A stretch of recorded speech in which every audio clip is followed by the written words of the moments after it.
Hello, everyone, and welcome back to Prospects Live interviews. And we've got a really special one here. Taitn Gray, the Iowa Gatorade Player of the Year, is joining us for a quick interview leading up to the draft this Sunday. Taitn, how are you doing, man? Doing good, doing good. Thanks for having me. Yeah, it's an exciting time in life, right? A lot of things going on. You're still playing high school baseball. Yeah.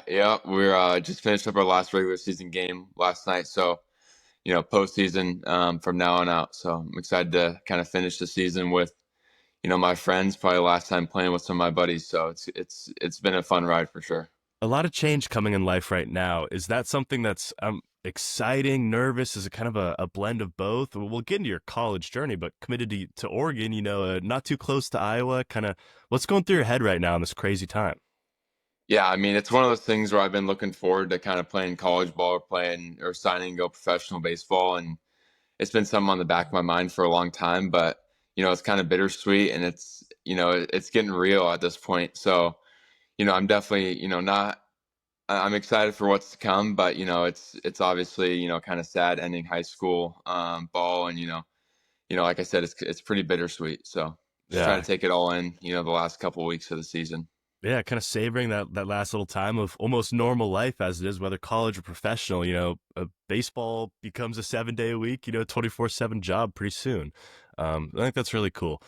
I want to talk a little bit about this Oregon commitment. So, uh, funny enough, I actually live in Eugene, Oregon, and I coach at a school in Eugene, the other school in Eugene. It's called Bushnell University. So I know all about it. What drew you to Oregon, man?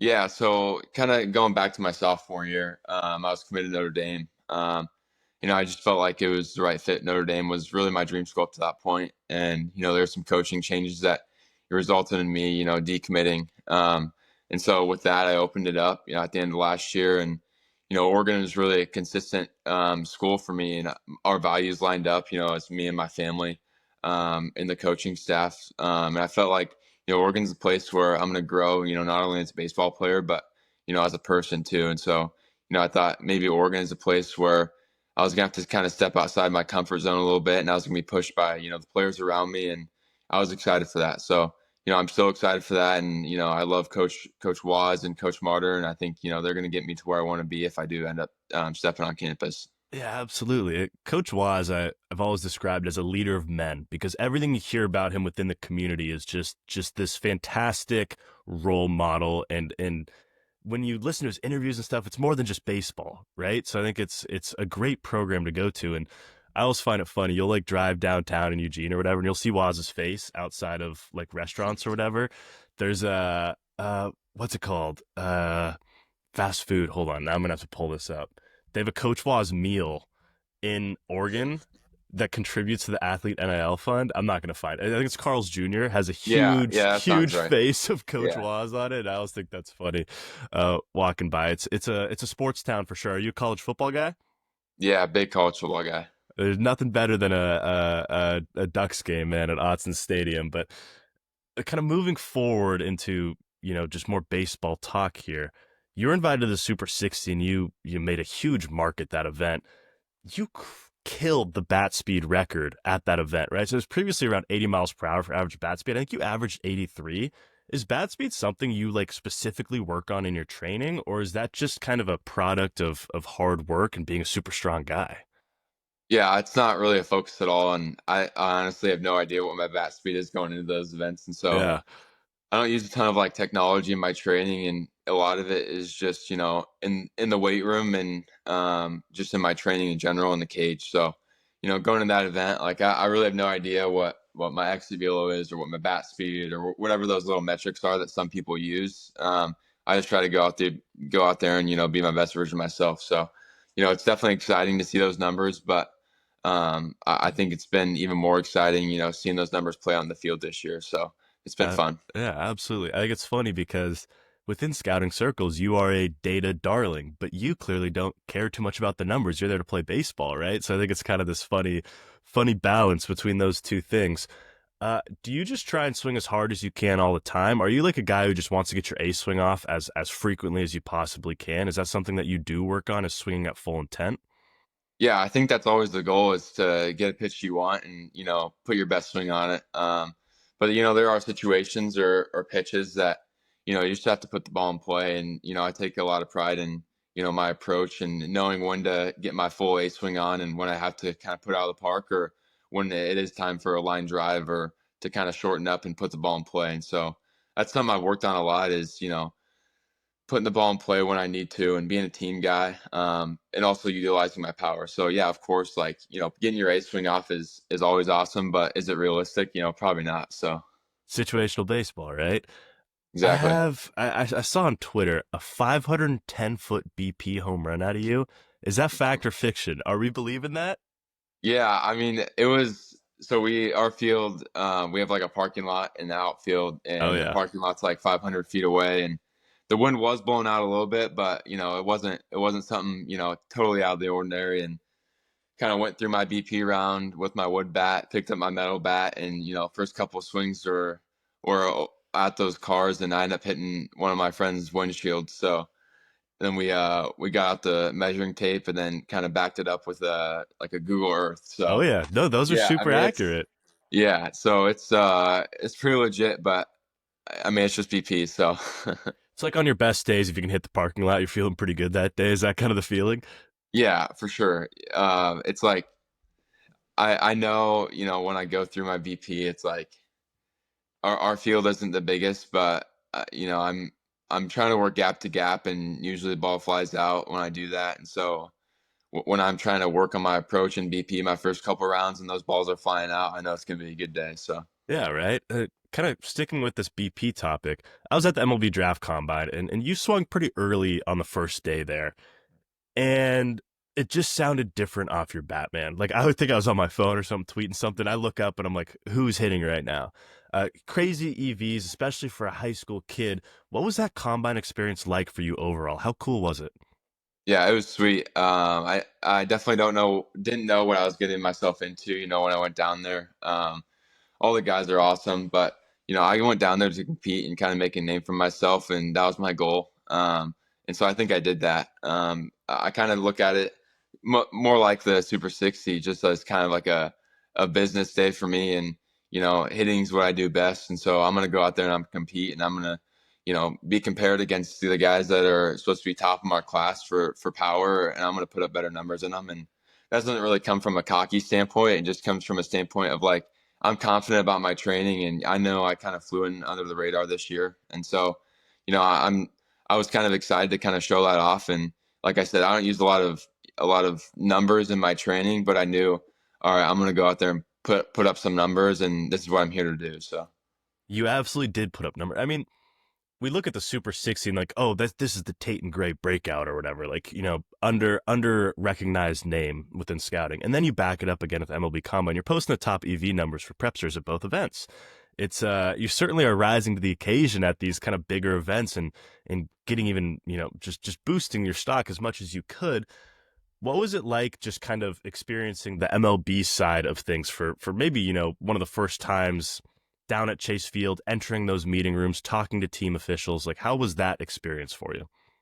yeah, it was definitely fun. And I don't know, I could say like really captured the full experience, just because I feel like I was more in the mode than anything the whole time I was down there. But it was a great experience, and I know a lot of those guys have been down there for various certain events, PG, whatever it may be. And I necessarily haven't gotten those same opportunities to do that when I was growing up. So it was definitely one of those things where I'm going to prove myself right and prove others wrong at the same time. And so like I said, I kind of put my head down, and looking back at it, I probably could have enjoyed myself a little more. But definitely a great opportunity, and I had a lot of fun while I was down there. So It's a business trip, right?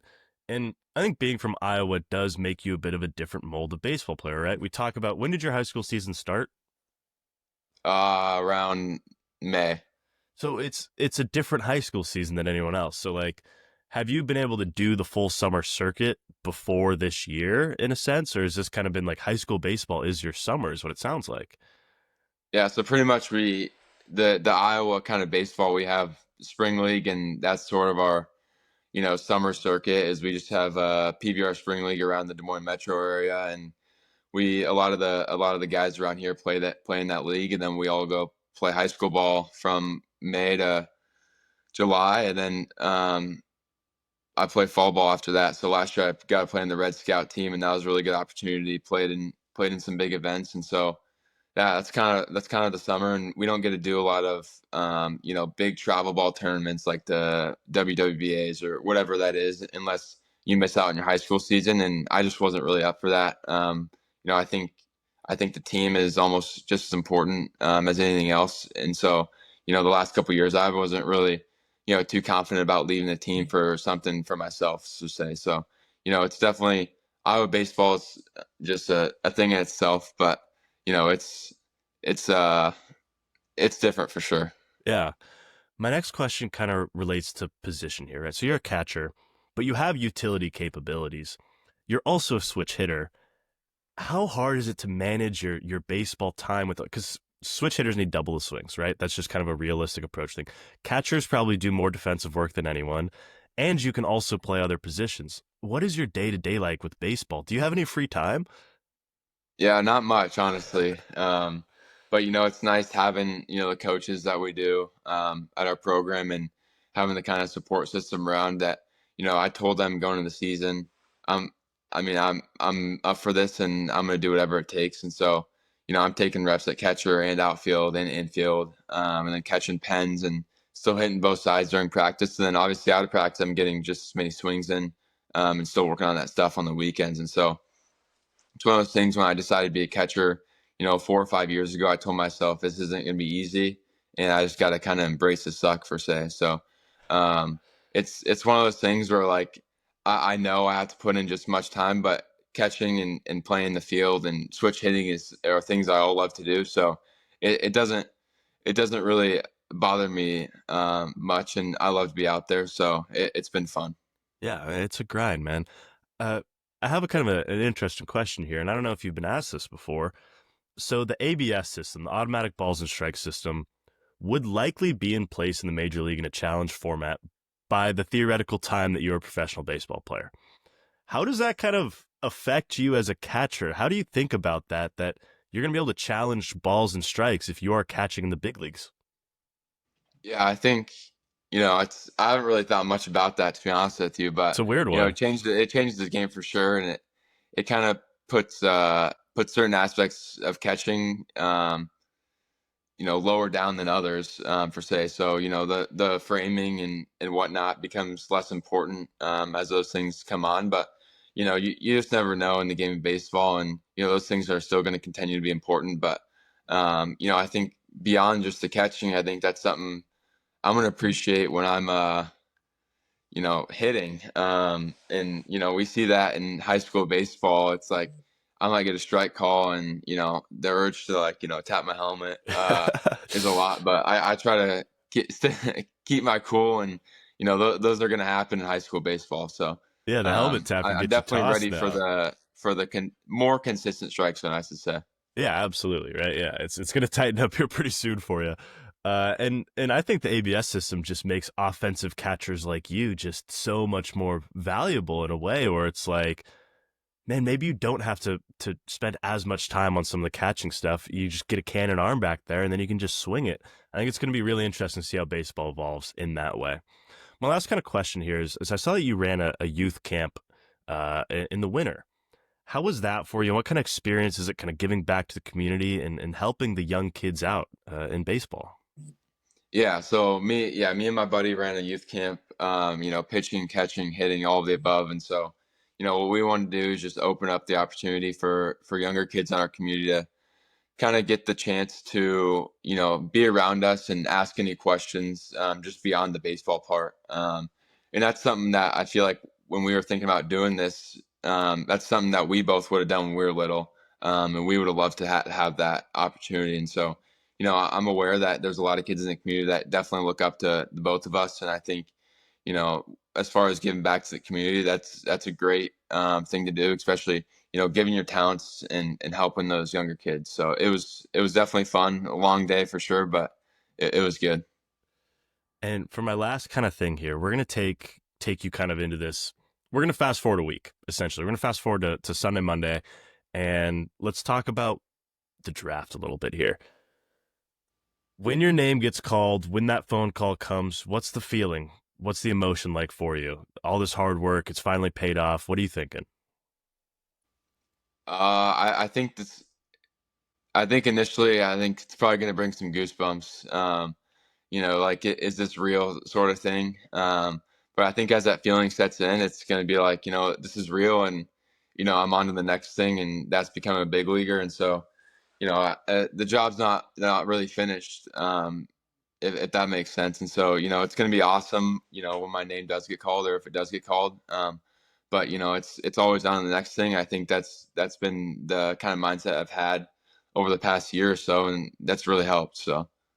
Absolutely, man. That's a great answer, and I mean, it's going to be a surreal moment. You know, a lot of hard work has gone into this, right? What 18 years of work is essentially led Yeah. up to this moment, and then the next moment, which is a really good perspective. Well, thank you so much for joining us, Taitn. I'd love it if you could shout out your social medias real quick so that people know where to kind of find you. Yeah, Twitter, Instagram, all the social media is just my first and last name, Taitn Gray.